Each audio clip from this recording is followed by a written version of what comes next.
get the meeting going, and I'll ask Mo to do a roll call. Good evening, Commissioners. Commissioner Goodman is not arrived yet. Commissioner Reed is excused. Commissioner Glazier, Here. Commissioner Bowen, Here. Commissioner Maya, Here. Vice Chair Houghton is excused, and Chair Arcuri, Here and dressed up. and we have a quorum. Awesome. And do we have any changes to the agenda? No changes to the agenda? Awesome. So notices that on Thursday, May 12th at 5 p.m., the Airport Commission Secretary, Maureen, duly posted this agenda on the bulletin board at the Airport Administration. And as I mentioned before we got officially underway, any of the any member of the public may address the Airport Commission on any subject within the jurisdiction that's not on the agenda tonight. But the bottom line there is if you have a comment to make, 3 minutes each, and for a total of 15. We're a little forgiving on that, but to be fair to speakers that would come after you, if you could try to limit it to 3 minutes, and we'll give you a little bit of a kind of get going when we get close to 3 minutes. And do we have, it looks like we don't have any of our city liaisons here, correct? Oh, we do? Oh, my gosh, I'm so sorry. I looked right at you. Okay, well then we'd love to have the Goleta City Council member Kyle Richards give us up to the podium. Oh, wait, did I forget something already? Mr. Chair, you should open and close public comment. Oh, I'm sorry. Do I have, well, I don't have any speaker slips on items that are within our purview but not on the agenda tonight. So do I really need to open comment? Does anybody have any comments on items that are not on the agenda tonight? I didn't think so. Okay, cool. Thank you, Andrew. Now, City Council member Kyle Richards.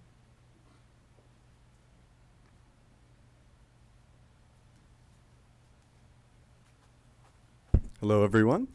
I actually don't have a report tonight other than just to say it's good to be here. It's my first meeting in attendance at this in this room.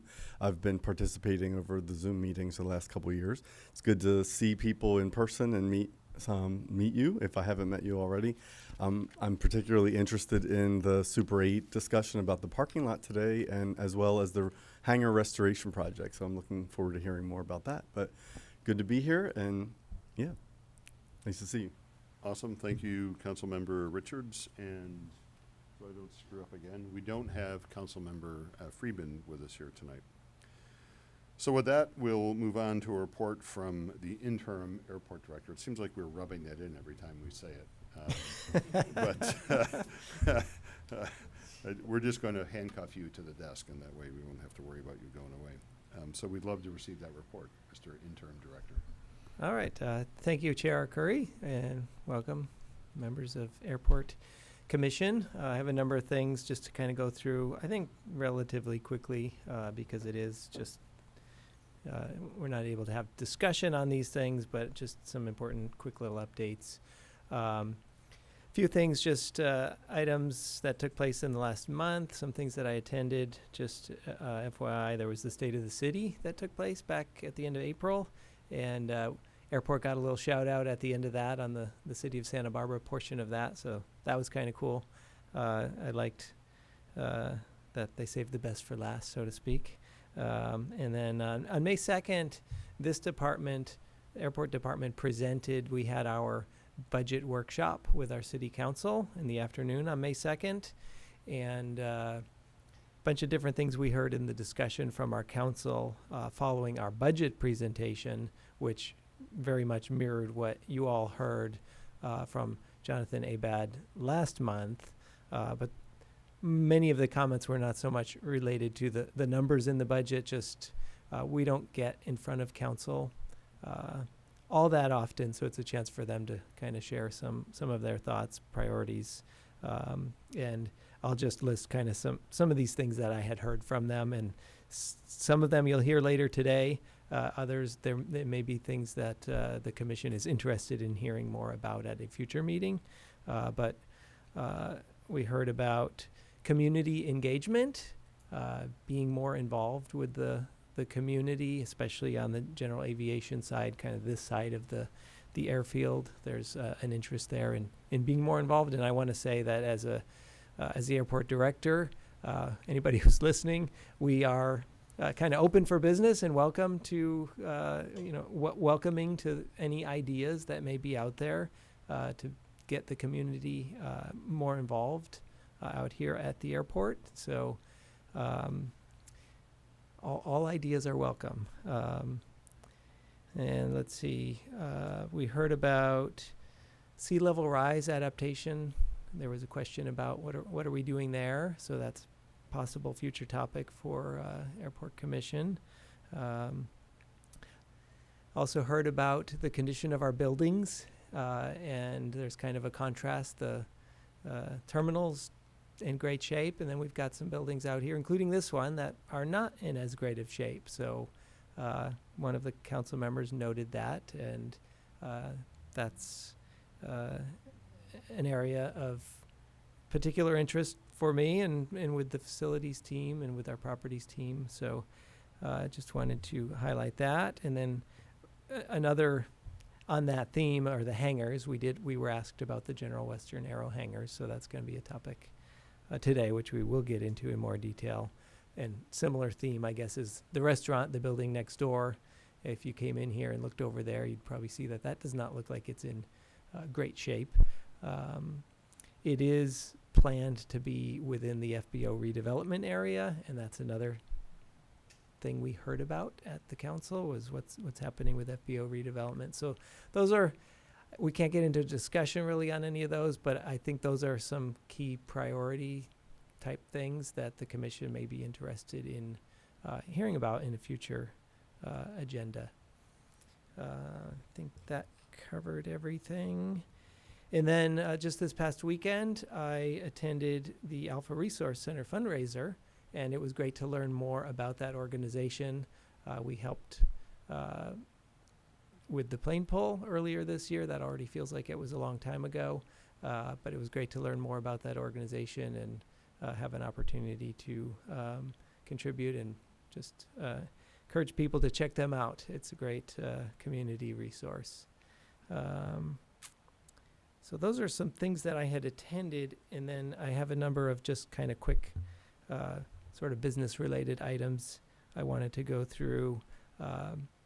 One is just a quick update on budget. So we have now 10 months of data, which is 83% of the year, and we've collected 93% of the anticipated full-year revenue. So that's great. We're above 83%. We expect we'll end the year bringing in more revenue than was budgeted. And on the expense side, we've spent 79% of the budgeted expense. So we're tracking a little bit under, which is also good. So combine those two, and we're projecting a pretty healthy surplus. And you heard about this last month when we presented on the budget. It's just we continue to trend in those directions, which is great. We'll be able to boost our reserves, which will enable us to do some of the things we would like to do on the capital side in the years ahead. Passenger counts, again, same strong theme that we're seeing. We nearly had 100,000 total passengers in April, so that is an incredibly busy month. And I should say that it's only April, because normally May's higher than April, June is higher than that. July, it just kind of goes up and up as we run into the summer months. So it's going to be busy. We saw some mornings in the last month where things were a little chaotic inside the terminal. Some of that had to do with some equipment upgrades that were taking place with TSA, and a lot of that has kind of settled down. But there are times when we hit that peak in the morning where we're having to shuttle or shuffle the queue for getting into TSA to downstairs, which is not ideal. It's pretty labor intensive. And I would just encourage travelers, if they've got one of those early morning flights, to not plan to come at the last minute. And they can be on their way without the stress if they can show up early. And let's see, on noise, just real quick, some good news on noise. We found out kind of after the fact from the FAA that this RNAV visual approach for runway 25 was issued to Southwest, United, and Alaska it looks like it was issued probably back in December. And from the flight tracks that we're seeing in January, February, March, it has had a dramatic effect on the approaches that we're seeing. And we've seen a corresponding decrease in noise complaints. So that's really good news. It's interesting that we didn't find out about that as it was happening. We're still waiting on the regional carriers. SkyWest is awaiting approval so that they can also follow that track. But it's amazing the level of compliance that we saw once that went into effect. We went from a map where it looked like a plate of spaghetti to a map where there's one solid line exactly where you would want it to be. So we're pretty excited about that improvement. Minimum standards, another topic that people are, I know, very interested in and waiting for an update on. We did have some staffing turnover, which has slowed things down just a little bit with Aaron Keller leaving. I've taken more control of the process and have looked at, okay, what are the steps needed to get back to Airport Commission on this? And I keep saying that I want to make it to the next meeting, but I've been disappointed in myself that keeps not happening. So I sat down last week and just outlined what are the steps between now and when we can go to the commission and work backward from there. So I'm confident now that we can make it next month at the June meeting, and we have a bunch of meetings that'll be taking place between now and then internally just to make sure that we're able to get there. But it's a lot of work in going through all of those public comments and responding and then making any corresponding edits to the minimum standards and any of those ripple effects that happen throughout the document. It's the more I get into it, the more I realize it's a complex document, and it's not a simple process to just go in and make a few changes and call it good. So trying to be careful to do it right. But I remain hopeful that we will make it next month at that meeting in June. And let's see, staffing is the last thing on my list here. I mentioned the operations manager having left. In the interim, since I guess this doesn't say, it does say interim, since that's the key tag of the day. I have our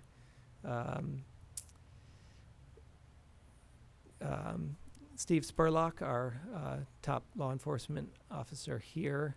He has been asked to step in on an acting basis as our law enforcement and operations manager. He started here, I think, 18 years ago. He's got a lot of experience, both on, well, especially on the law enforcement side, but is very familiar with operations. And I guess going quickly back to minimum standards, one of the operations supervisors, John Feldhans, he has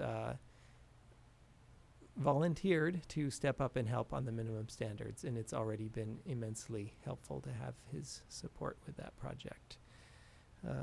And then the last but not least, my position, the director position, the recruitment or the application period for that closes on May 22nd, and I can't try to guess how long it might take to go through that. The city has hired a recruiting firm to help with that, ADK Consulting. So I'm sure it'll be into the summer. Just don't know how far into the summer until that gets resolved. So those were all of my updates, and I'll turn it back to the chair. Okay, thanks, Brian. Hopefully you're one of the applicants. It's probably not appropriate to ask if you are or not, but I'll just say hopefully you are. Do I have any commission members who would like to ask questions? Yes, sir. Was there any mention of them getting airport commissioners involved in the recruiting process? Last time around, we had 2 airport commissioners who attended all the interviews and then reported back to the airport commission. It is in the city charter that the airport commission is to choose the new airport director. Commissioner Bowen, I haven't heard any conversations about that. I am aware of the charter requirement, so I would imagine it will be the commission will be involved in some way on that process. Thank you. Yeah. We want to follow the rules. Anybody else? So I don't have any speaker slips from the public unless somebody has come up with a thing they would like to make a public comment on based on the director's report. Looks like no, so we'll move on to the consent calendar.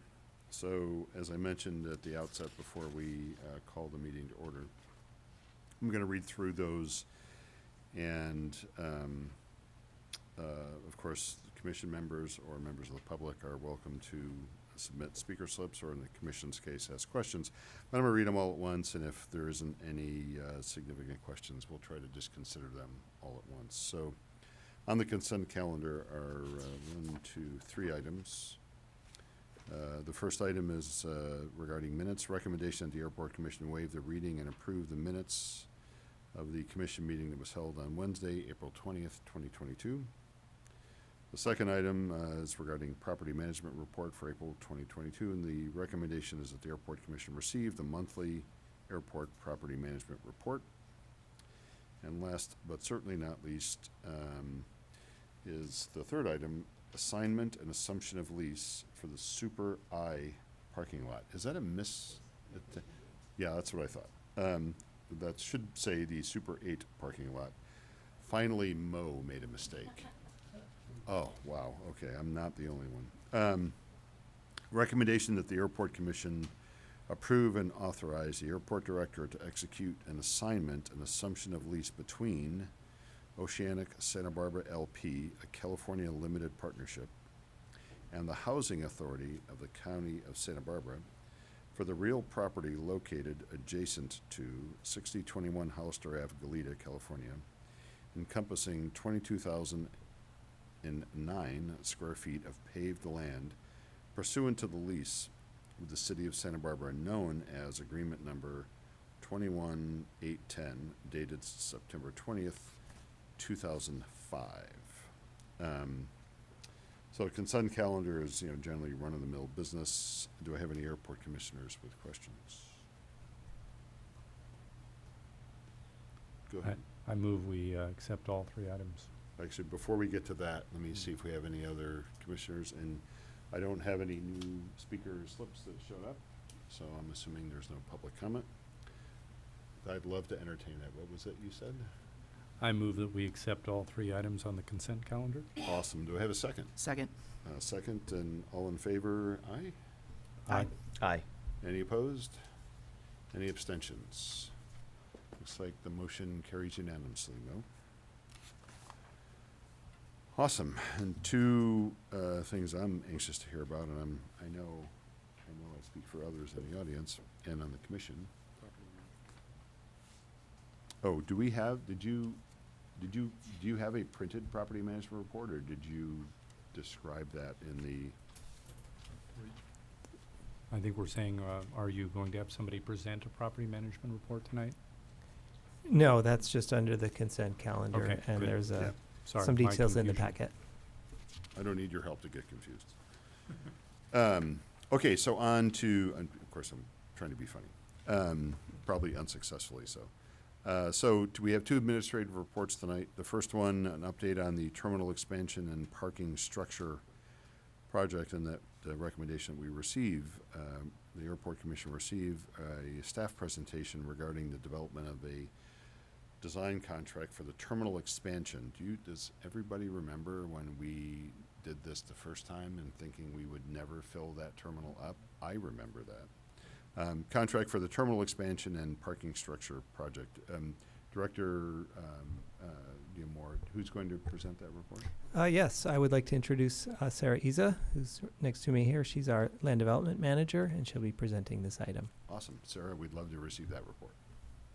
Thank you, Mr. Damore. Good evening, Mr. Chair and Commissioners. I will be presenting the terminal expansion and parking structure project contract tonight. Next slide, please. So some project background, Mr. Chair, you referred back to the construction of the new terminal. I'll give a little bit of background here.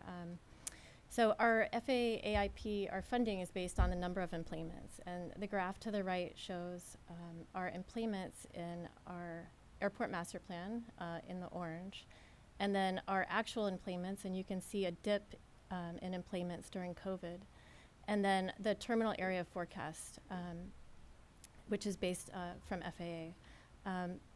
Basically what this graph is showing is that we are past our estimated emplanements in our master plan to date, and as Mr. Damore mentioned earlier, we're already at record numbers this year. So there is a demand for terminal expansion.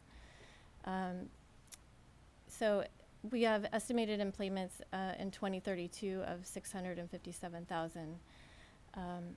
Also, the airport master plan contemplated 16,000 square feet of terminal expansion to the south and to the north. This project will only be looking at the south, and I'll describe that a little bit more here in a second. Next slide, please. So the airport master plan also looked at additional parking in terms of a parking structure. This is a aerial view of that was from the airport master plan. You can see the existing terminal, and the green blocks to the south and to the north are the terminal expansion areas. So this design contract will be looking at the south side development, which is approximately 16,000 square feet, and that will be decided upon with the consultant that we've selected. Then you'll also see the area where the parking structure could go, also to the south. Next slide, please. And here's an oblique view of the existing terminal. You can see the car rental parking right now. We're actually in the process of changing that around some in anticipation of this project. That's called the Southfield Redevelopment Project. This will be changing, obviously, but even in the short term, the fencing will be changing and the parking will be changing on the south side. Next slide, please. So we issued an RFQ, request for qualifications, late last year. We talked about different matters that should be addressed in the RFQ, and we went through a consultant selection process with a panel from airport team and picked a consultant to look at these different design elements. So one is the realignment of the terminal loop road. They will incorporate height restrictions. They will look at stormwater management and incorporate our architectural and urban design guidelines, and also look at future expansion, and that will go along with our update to our master plan, which we will be talking about at another meeting. They'll also be looking at our green building policy and different sustainability options that we can include. Next slide, please. The selection criteria for the consultant team included the project management, their key staff and design experience, schedule and budget, understanding of the project, and then their ability to meet the city terms and agreements, terms and conditions of our standard agreement, and then their references. The next slide, please. I'd wanted to touch on quickly about the budget. So originally, and this is from 2020, the cost of construction estimated, just based on our engineer's estimate for both, was about $64.8 million. And we know that the cost of construction has gone up significantly since then. Currently, unfortunately, it's about a third higher. It's almost $100 million. So I just wanted to bring that to everyone's attention. So the cost for this design will be about $1.4 million. We're working out the final contract scope and fee with the consultant that we've selected, and it will be going to council hopefully in June. And a good portion of the terminal portion is funded by AIP and BIL, the Bipartisan Infrastructure Law funding. And then for the parking portion, we hope to use car rental facility fee charges for the design. Next slide, please. So this is the project timeline. We issued the RFQ in November. We selected the consultant, and we hope to go to council in June. Again, we're finalizing the contract right now. The design kickoff would be in July, and then we hope to begin construction in 2026 and complete construction in 2028, and that would include phasing, so minimal disruption to the existing terminal. The next slide, please. Oh, that's the last slide. So I'm open to any questions, please. Thanks, Sarah. Commission members, questions? Go ahead, Paul. Don't always want to be the first and the most questions. On the parking structure, has there been any discussion on the height of that? Yes, so the consultant will be considering height for sure, and a big consideration is aesthetics. And so one of the reasons that we selected this consultant is because they have a sensitivity towards aesthetics. Mm-hmm. And then also, are we pursuing any additional solar on this? We were talking about the green on that. Will there be any rooftop solar panels? Yes, Mr. Commissioner, they are considering solar as part of it, yes. And as well as the parking structure, excuse me. Yeah. Just throwing out there, I know for a fact there's a lot of considerations for glare off of solar panels for aircraft, so hopefully they'll watch for that. And then finally, is there any impacts on runway 15 left from this project? That's a very good question, Mr. Commissioner. So at the same time, we're also updating the master plan, and that will look at closing 15 left. And so the two consultants, we've selected a consultant for that as well. They will be working together to make sure that it will consider it. I know that's To the hot potato issue. Yes, So thank you for your presentation. Thank It was you. very good. thank you. Any other commission members? Go ahead. As you've seen with the design costs and everything going up, do you anticipate having to build in future increases in that, or is it going to be a fixed price contract at some point, or how do you guys typically handle that? Thank you, Mr. Commissioner. That's a good question. I'll refer to Mr. Demore on that financing question.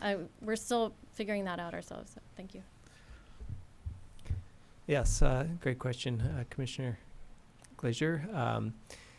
We do our best to try to project the anticipated cost at the time of construction, but it seems like it always ends up being more than expected. And despite the best efforts of padding and cushion or whatever you want to call it, but costs go up. Even in a low inflation environment for the past 10 years, we saw costs continue to go up. It's going to be interesting to see now with inflation how much pressure that's going to put on pricing, because it's probably not factored into some of those cost estimates that even those, although maybe they were, I think those are pretty fresh estimates at this point. So that could be driving some of that growth in cost estimates. But we continue to update costs throughout the life of design at different stages, 30, 60, 90, and then at the time of bidding. But unfortunately, with design, bid, and then build, you don't know the price tag for construction until you put the project out to bid. And when you're talking about $100 million, a 10% swing is a lot of money. So we will monitor and try to be prepared for what that price tag is and make adjustments as needed.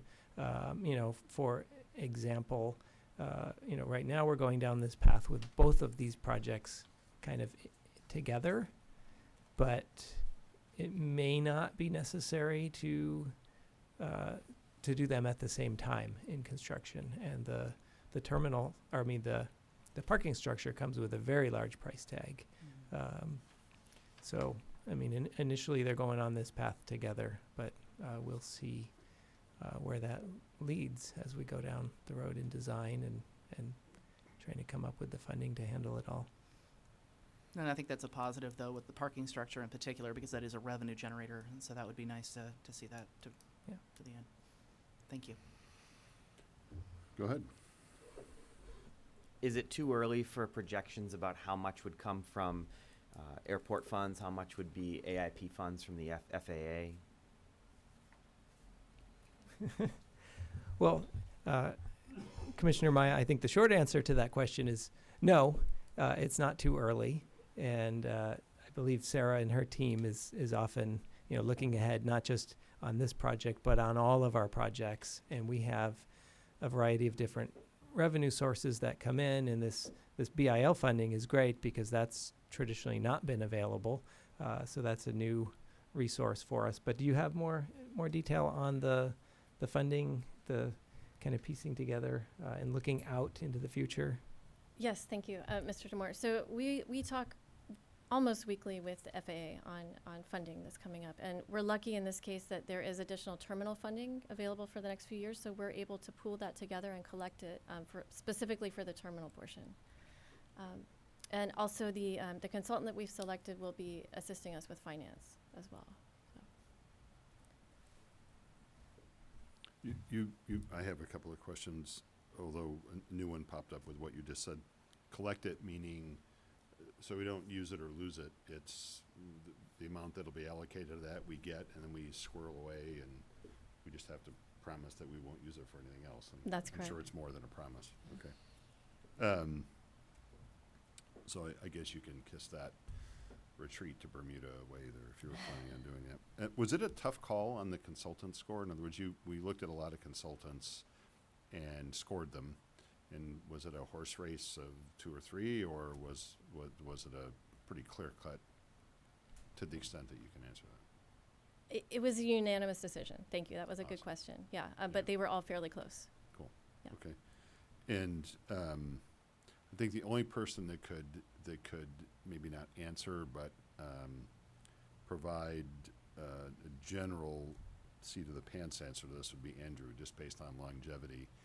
When we did the terminal the first time, we went through planning and, not planning commission, but overall planning and scoping and financing, and we had projections of when we were gonna get that done. And it never ceases to amaze me with big projects. We're talking about something that is, hoping to be complete in 2028. I'm trying to do the math and figure out how old I'll be, but, and if I'll be using the terminal at that point. But, and I know, things slip, costs go up, that's pretty much a given. But with that experience behind us, actually, the question is, when we were at roughly this stage with that, to when we actually put shovels in the ground and completed, were we pretty close to what we expected, or were we off by 5 years or 8 years? And I honestly don't remember myself. Chair Curry, thank you. That is a sort of difficult question to answer. I would say that with the original terminal project, that was initiated in earnest with the preparation of what we called the project criteria document. We were really trying to create a brand new terminal rather than expand an existing one. So we were, really opening the box and looking at all sorts of different alternatives. And the project criteria document probably would have had construction in 2008 or 2009, which of course we missed. But that was because we went through a longer and more collaborative design process through the Terminal Design Subcommittee. The schedule that Sarah shared presupposes a number of the successes from the past process as in that timeline. Yeah, terrific. Thank you. Yeah, and I didn't mean to defer to Andrew, other than I know the longevity. And I have to believe, to expand on what you just said, that we learned a whole lot. And expanding is got to be somewhat less complicated than building from the ground up, what we did the last time. So that's awesome. I don't have any other questions. Do we have any members of the public who have reconsidered wanting to do a speaker slip on this. I don't see any reason why we can't recognize the council member. I was just curious. Actually, yeah, go up there so that the public watching on TV, the throngs watching on TV can hear what you're saying. Yeah, I was just curious if you could describe who exactly is going to be parking there. Like, is it for employee parking, for visitors, for the? If you could just go into that, thank you. Thank you, Mr. Richards. Right now, the concept is that the bottom floor, mostly the bottom floor, will be car rental, and then the top floors will be for passengers. Thank you. Cool, okay. Well, with that, then we'll move on to the last item of the agenda. And that is the contract.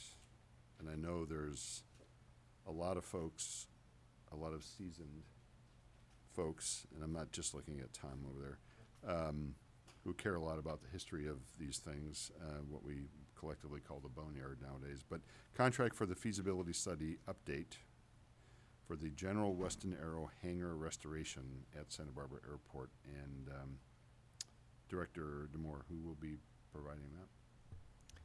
Once again, it will be Sarah Iza, Sarah. our land development Sarah's the manager. star, okay. And before I hand it over to her, though, I did want to just say a couple of words about this project. It is probably one of the top one or two things that I hear the most about from members of the community. And we really are trying to find some solutions to that are focused on preservation. It may not always sound like it when you hear from the airport administration, because we have a lot of constraints that at times feel like tie our hands. And, budget, of course, is one. FAA rules and regulations can be others. But I want to really let the community, those who are here today, know that we want to engage with the stakeholders and think outside the box and come up with some really creative ideas that could re-energize this space. It's definitely pretty tired looking at this point. So with that, I'm going to hand it over to Sarah Iza. Thank you, Mr. Demore, Mr. Chair, members of the Commission. Good evening. I will be presenting the General Western Aero Hangars project, the contract that will be going to council in June. I believe it will be the June 14th meeting of council. If anybody's interested in listening, it will be at council in June. Next slide, please. I just wanted to start by saying that, I worked for the airport from 2001 to 2005, and I actually worked on the last feasibility study in 2002. So I do have some recollection of the project. But the problem statement is we have a historic resource that's threatened by basically years of neglect and environmental hazards, and we aim to solve that problem. Next slide, please. I'll give a little bit of an overview, some background, a description of the constraints, including the floodway, the fact that it's an historic resource, and then our finances. And we'll go over some adaptive reuse concepts that Mr. Demore described. Next slide, please. Next slide, please. A little bit of history, and I'm sure a lot of people know more about it than I do, but in 1931, they were constructed. They're on the northeast portion of the airport. There were originally 3, and Andrew, please correct me if I'm wrong at any point. There are 2 that remain. In 1932,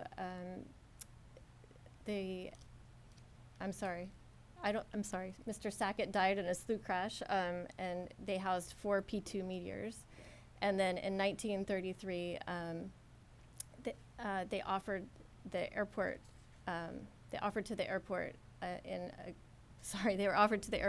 during the Great Depression bankruptcy. Next slide, please. Constraints. Historic preservation. So to meet the historic preservation criteria, they need to meet the criteria in 3 categories. They need to be listed on the National Registry of Historic Places, and this was recently a local resident requested this nomination in February 2022 to the state. And then they also need to be listed on the California Registry of Historic Resources, and they need to be designated as a city landmark. Next slide, please. You can see this aerial showing where the floodway is, and it may be hard to see on a screen, but in the pink and blue hashed area, that is the floodway, and the hangars lie within that area near the intersection of Fairview and Hollister. So the floodway criteria are that they must remain clear to allow water to pass through them. So in a 1% storm in this area, there's about 7 feet of flowing water in that area. It's very hazardous. Next slide, please. And here are some flood photos for reference. Of course, in 1969, and then also in 1941, and of course, we've had several throughout the years that are notable. Next slide, please. So the hangars, this contract is in our capital improvement program. We had $60,000 identified for FY22, which we're in right now, and we will make it before the end of FY22 to council for the contract.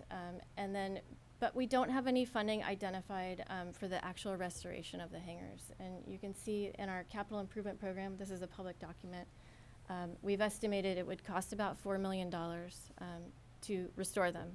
And this contract will determine a portion of that. But I wanted to make it clear that we do have funding identified for the contract, for this feasibility study, but not for the actual restoration. Next slide, please. And then I'd like to go over some adaptive reuse ideas.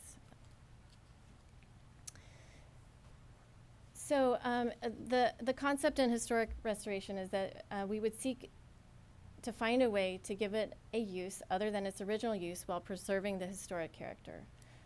The risk is that we might undermine the historic context of the hangars. The reward is that we would be integrating an unused space into a community landscape. And we can talk a little bit more about ideas in a moment. Next slide, please. So the main choices, the 3 main choices, and these are described more in the staff report, which are available in this room, are to demolish the hangars. That was in the master plan EIR, and it was considered and evaluated. The pro is that we wouldn't obviously have a floodway protection issue anymore, but the con is a significant issue that we would lose the historic resource. A next choice is to restore in place, and that was estimated to be $1.25 million in the master plan. Of course, now we know it's a lot more than that, I'm sure. The pro is that it would retain the historic context, but the con is that it would require wet flood proofing, at which the consultant will be looking at, and there would be limited options for reuse. And then the third main choice is to relocate off airport, which is the highest price. A pro would be we would protect the resources from flooding, but the con is, of course, the big cost, and that's what's reflected in the CIP. Next slide, please. So this is a restore in place concept. You can see the existing hangars at the northeast portion of the airfield under the yellow. You can see the existing airfield, and the 2 pink blobs are the future FBO redevelopment area. Next slide, please.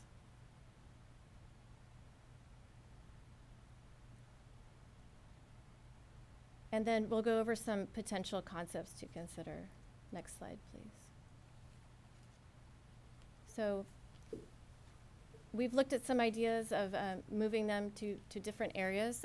The master plan only looked at moving them to areas on the airfield. We're now going to look at other areas off the airfield. That's something that Mr. DeMoore wanted to explore. Next slide, please.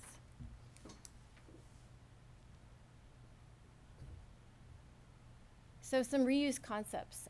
They could be used for an FBO use, a fixed base operator use, for the in-place sites on the airfield. They could be used as a hangar, an office, a maintenance facility.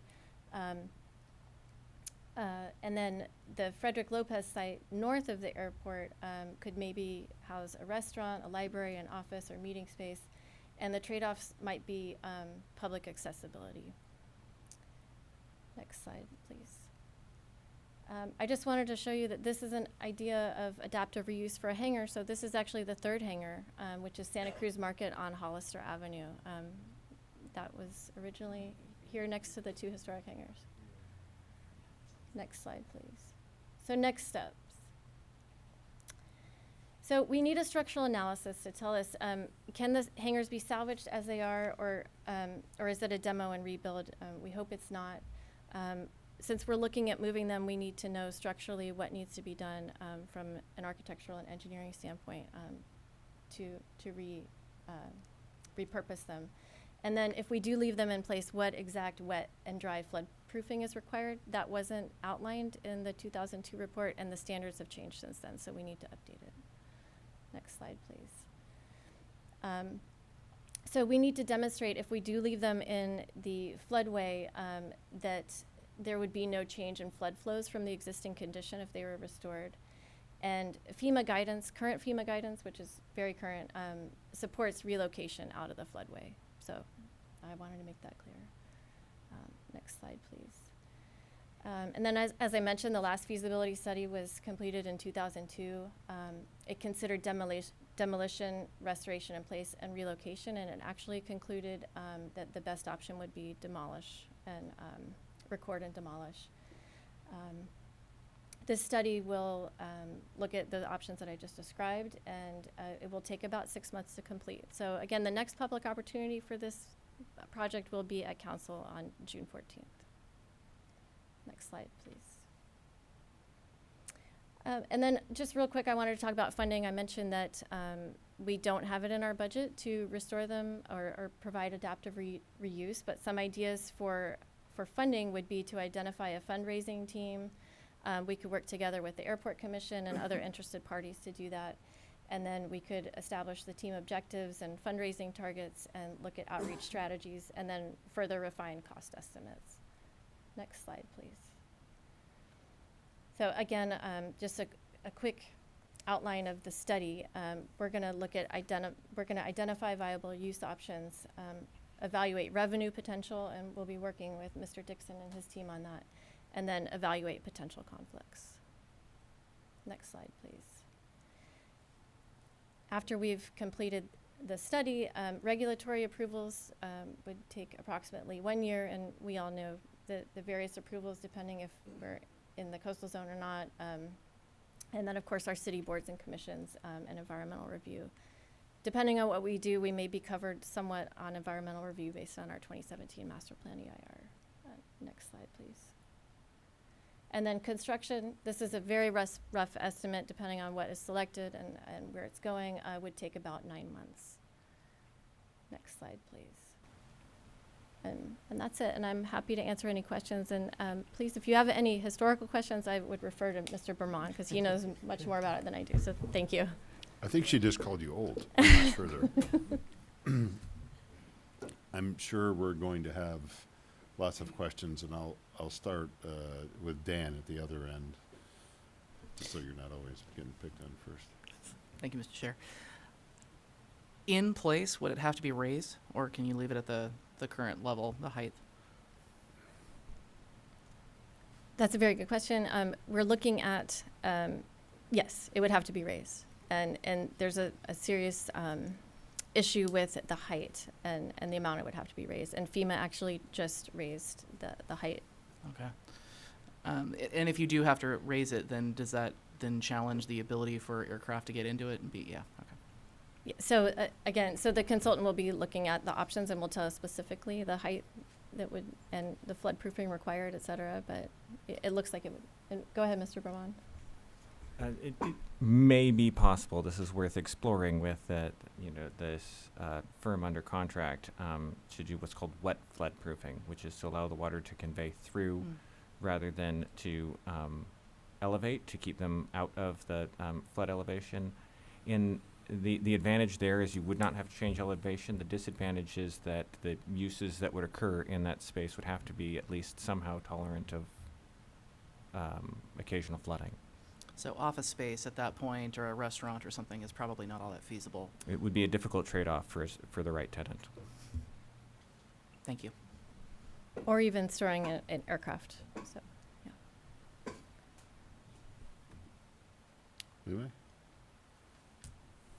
Well, that raises a lot of good topics on it. On the storing the aircraft, I would happily say that we often move aircraft around this airport prior to floods. So if it did get restored, if these hangars were restored and you put aircraft in them, we're pretty good at moving them out of the harm's way. So that would definitely be a possibility. My thoughts on you have demo. And in my mind, there's two extremes of demo. One is the bulldozers come in, we crunch everything down, and it goes off to the landfill. Or there's a very careful disassembly for possible reconstruction later.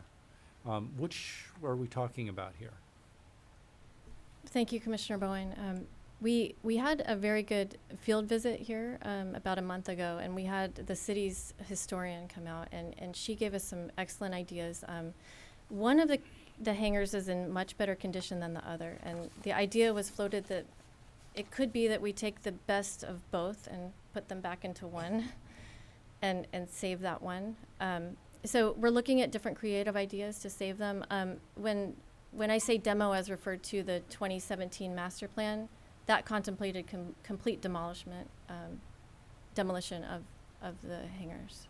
So we're kind of missing one choice here, which would be the airport carefully deconstructing them and storing somewhere on site the pieces with a catalog of what went where. So that's not currently one of our choices then, am I correct? That's correct, yeah. We did not consider that we could certainly look at that. I recommend that you do. From personal experience, Folsom, California was faced with a Pony Express building that was falling down, and the Historical Society decided to demo it, carefully study it, catalog it, store all the pieces. And many years went by, it got rebuilt. It's a fabulous building in a major historical, it's in its existing historical context and location. I might suggest that we consider that here at the airport, because one way or another, the airport has to deal with these buildings. Even if the airport says it's not airport money to do history, we have to deal with these buildings that are about to fall down on us. So if that was one of our choices, it could potentially buy time for historic preservation, whether to reassemble them on-site, reassemble them off-site. Those options could still be kept open. I fear, looking at them, that if we don't do something fairly soon, when they collapse, we won't be able to do anything with them, and we'll lose everything. So that's why I'm pushing for that Thank you. potential solution. Thank you. Well, but there's more. I'm not fixated on any of these choices yet, by the way. I did have some discussion with one of the board of directors members of the Goleta Valley Historical Society, and they have the old train depot over at Lake Los Caneros, which was moved there, and granted it was out of context, but they were able to save it. This one board of director member was extremely ecstatic on the idea that if these hangars were to be reassembled someplace out of context, that they would love to have them there. They have a nice, flat, good spot for them, and it would fit in nicely with their needs. And I'm not sure how much discussion, how far that's gone, but it's a viable alternative that I wanted to remind everybody of. That does it for me on all my discussions. already? Thanks, Paul. And commission members, you mentioned the staff report that was on the, Sarah, you mentioned the staff report. Can you, just for the folks that are here, what is that staff report? Yes, thank you, Mr. Commissioner. There is a staff report in the agenda, which is up here on the table, that outlines the environmental considerations from the 2017 Master Plan EIR, and it talks about the conclusions that were reached then and the options that were contemplated then. Thank you. Thanks. And then I think you mentioned there are 3 hurdles that have to be met. I'm not sure when we meet them, for them to be designated historical. That was one, that they appear in the National Registry of Historic Places. So somebody locally has requested that. Has that hurdle been, are they now listed in the National Registry of Historic Places? Thank you, Mr. Commissioner. That is a request through the state, and I have not heard an update on that. So I believe the state is in their process, and Got it. thank you. Okay. And then second, the California Registry of Historic Resources. So is that something that we would need to do, have done, somebody would, how would that happen?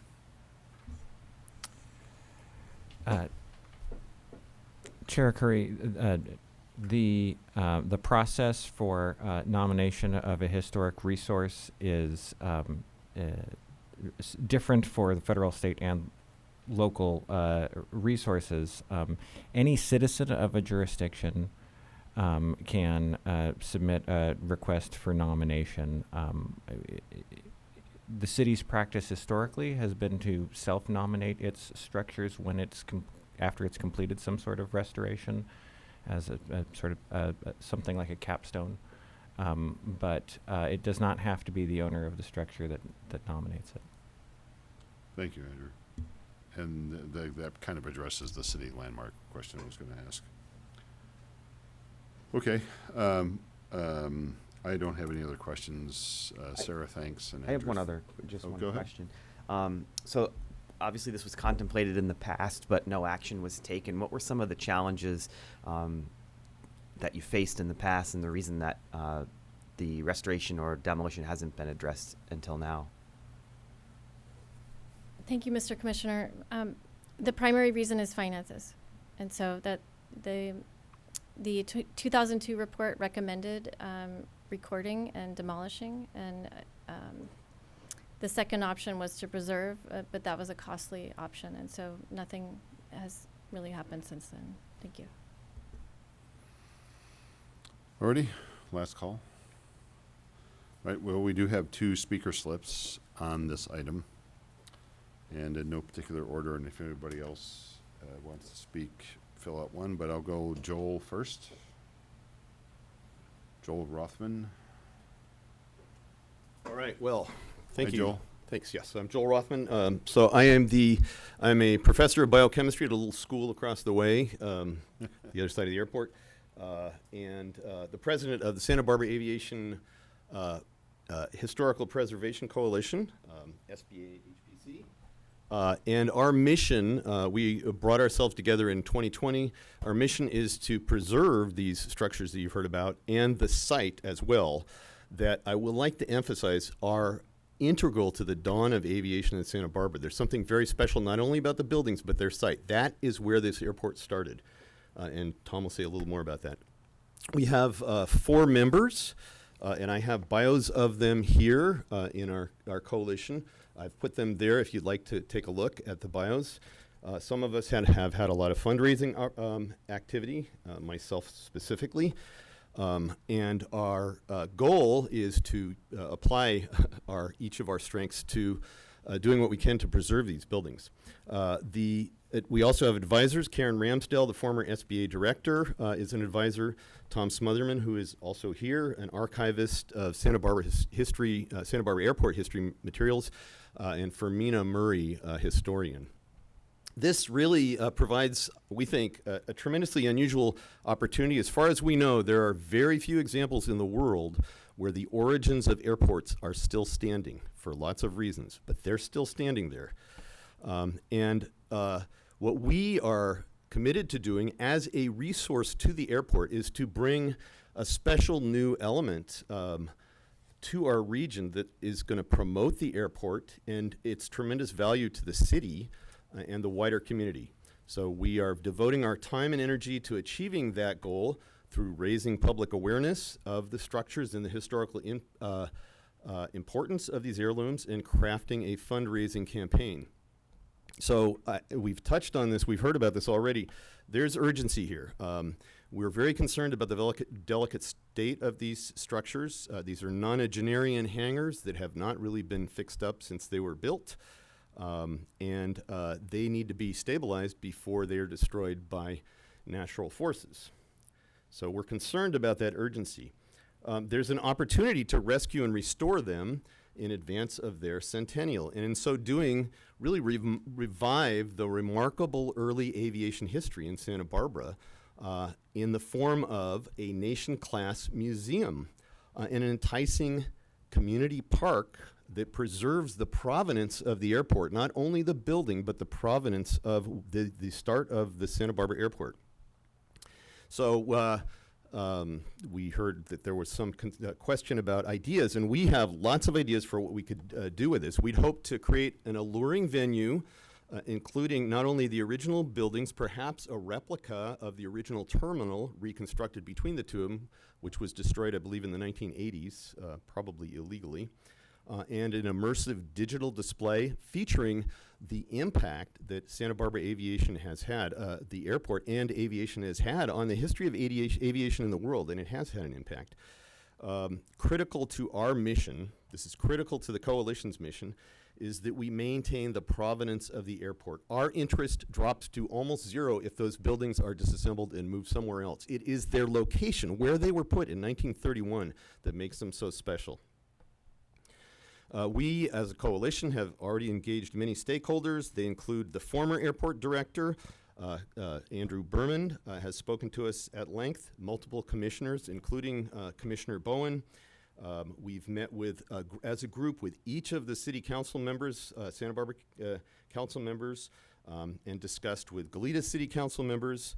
The council members discussed a vote on a resolution from the city council. It includes 23 bullet points that I've included. If you'd like to see them, we have them there that justify a resolution.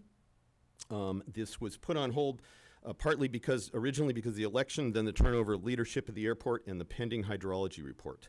We've engaged historical societies and legal counsel and have initiated plans to create a 501c3. We are here to help the community and to help the Santa Barbara Airport. We can commit, if we are engaged and listen to and coordinate with the airport, in a potentially $20 million campaign to restore these buildings. And we would be responsible for raising that money. It would not come, could come in the form of matching funds, but we have some track record in that kind of fundraising. So we think we can achieve substantial amount of funding to establish a museum. Okay, so I'm going to stop there, but just mention the fact that none of this really would have happened were it not for the engaging and informative historical website created by one of our members, Tom Modugno, who's promulgated the importance of these hangars and so much more about Goleta through his website, goletahistory.com. So I'm going to turn it over to Tom. Joel, thank you very much for those comments. And what you got to love about this project is it's probably going to be hard to find someone who thinks it's a dumb idea to keep those. And I recognize the passion. So we have Tom up next. Tom, I'd ask you to, I know we don't have a long line of people, but try to be. This will be short. Thank you. Short and Go sweet. ahead, Tom. I'm Tom Modugno. Thank you for having me up today and speaking. And I'm the owner of Santa Cruz Market. And I can tell you that was never it's not the third hangar. It was in a different location. But it was a hangar, but it was never here. So anyways, I'm a lifelong Goleta resident, and I'm a history enthusiast. And I run a website called goletahistory.com. And I did a fairly in-depth story about the two hangars about 10 years ago, and I've written about them several times since. And every time I do, I get a lot of response from all different walks of life, all kinds of people wanting to know how they can help, what they can do to save the hangars. Like you said, everybody wants to get involved financially or with manual labor or whatever. They want to just be able to help. And not just individuals, but also historic groups in town have expressed their interest in being involved with this effort. And this kind of is reminiscent of the train depot. That was a grassroots effort that was done in the 80s where they saved something that was slated to be demolished. But they moved it, which we hope we don't have to do that. But these hangars are very important historically, but also they're important to our community. People want to see them restored to their former glory, and they would love to be able to visit them and learn more about the early days of aviation and how the airport changed the Santa Barbara-Goleta area. While we all know saving these hangars will be a long, hard task to accomplish, I know it will be beneficial to the airport, to the cities of Santa Barbara and Goleta, to the community at large, and most importantly, it will be a valuable asset for our future generations. Very few modern airports still have the original hangars, like Joel said, that were the genesis of the airport, still standing, because we still have 248 and 249. The reason we still have them is because they've served so many purposes for so many years, and they were still of use until fairly recently. So they're still there in the original spot where they were built nearly a century ago, 90 years. So this is a very rare occurrence, and I think it is a gift to us that we should take advantage of. You guys mentioned community involvement and generating revenue. We think that this place as a museum could do both of those things in a lot of different ways. So I just want to say thank you for getting this on tonight's agenda. This is a golden opportunity, and I hope that you guys will be willing to start down the long road to their salvation. And if you do, you will not be alone. We will have a large community of enthusiastic and ready to help people, and they're ready to help with the effort in any way possible. Thank you very much. Thanks, Tom. And Councilmember Kyle Richard has a speaker slip. I don't, if Tava were here, I'd be asking her for input, but of course, Kyle, you're recognized. Thank you, Chair Arcuri. Well, I am not authorized actually to speak on behalf of this. We are going to consider a resolution, as Tom mentioned, regarding this topic. We haven't yet done that. But what I can say is that recently, in the past month, the City of Goleta adopted our Historic Preservation and Cultural Resources Ordinance. So the city, as you may know, is 20 years old, and finally we adopted a Cultural Resources Ordinance, Historic Preservation. So I can speak to the fact that the City of Goleta values our history and values the preservation of the history in not only the City of Goleta, but in the Goleta Valley, which, as you know, the Santa Barbara Airport resides. Our Historic Preservation Ordinance has identified 29 historic resources on our historic resources inventory within the city limits, 7 of which are considered Goleta landmarks. 2 of those are actually the Stowe House and the train depot, which were previously mentioned. As I mentioned, we do value the preservation and restoration of the historic resources. We see the community value and want to preserve what we can of what's left of our history here. And I have to say that that's the first I've heard about the idea of moving a hangar to that area. I appreciate that the board of the historic Goleta Valley Historic Society is in favor of that. That land is actually owned by the City of Goleta, so that would be a discussion that we would have to have at the city council level. But I'm glad to hear that there's some support for that. I don't know that, I haven't thought about that before, so I'll just leave it at that. I would be interested in learning more about that idea. But clearly, whether it's preserved on site and restored there or moved somewhere else, I think it would be a great resource to have in our community. Thank you. Thanks, Council Member Richards. I can't seem to get that out correctly. I've got an additional question.